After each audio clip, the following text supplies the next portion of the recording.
দলের সিদ্ধান্ত দল নিবে। আপনাদের দলের সিদ্ধান্ত তো আমি একা বলতে পারবো না। উনি আসতেছেন, একটা ইলেকশন গিয়েছে, ইলেকশনের একটা ফলাফল সামনে এসেছে, ওনাকে আসতে চেয়েছেন, আমি ওয়েলকাম করেছি। এটা রাজনৈতিক শিষ্টাচার বা সৌজন্যের ব্যাপার।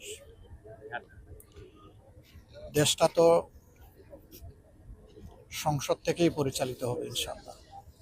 তো সংসদে একটা দল সরকারি দল হিসাবে বসবে, একটা দল বিরোধী দল হিসাবে থাকবে। সমাজে এক চাকায় কোনো গাড়ি চলে না, মিনিমাম দুই চাকা লাগে। তো সরকারি দল যদি ইতিবাচকভাবে তারা কার্যক্রম করেন, আমাদের সহযোগিতা তারা পাবেন ইনশাআল্লাহ। কিন্তু জনস্বার্থ যদি বিঘ্নিত হয়, তাহলে তো আমরা জনগণের পক্ষেই আমরা অবস্থান নেব, এবং আমাদের অবস্থান হবে একদম ক্লিয়ার কাট। আর আপনারা দেখেছেন অলরেডি নির্বাচনের সময় আমরা যে কথাগুলো বলেছি, এগুলো আমাদের মুখের কথা ছিল না, এগুলো আমাদের বুকের কথা ছিল।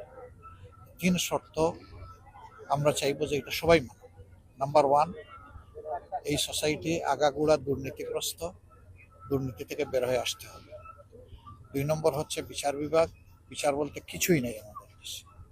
দেখেন না এতগুলা ঋণ লাভ কেমনে চান্স পায়, এদের হাতে দেশ কিভাবে নিরাপদ হবে? হবে না, কারণ এরা তো সবসময় নিজের স্বার্থ দেখে। এই জায়গাটায় এমন মানুষ যাওয়া দরকার যারা নিজের স্বার্থ দেখবে না, 18 কোটি মানুষের স্বার্থ।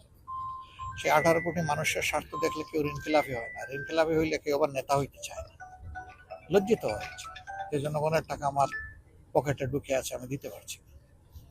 তো আমরা স্বাধীন বিচার বিভাগ চাই, এবং কারো উপর সামান্য কোনো অবিচার হলেই আমরা কিন্তু প্রতিবাদ করব।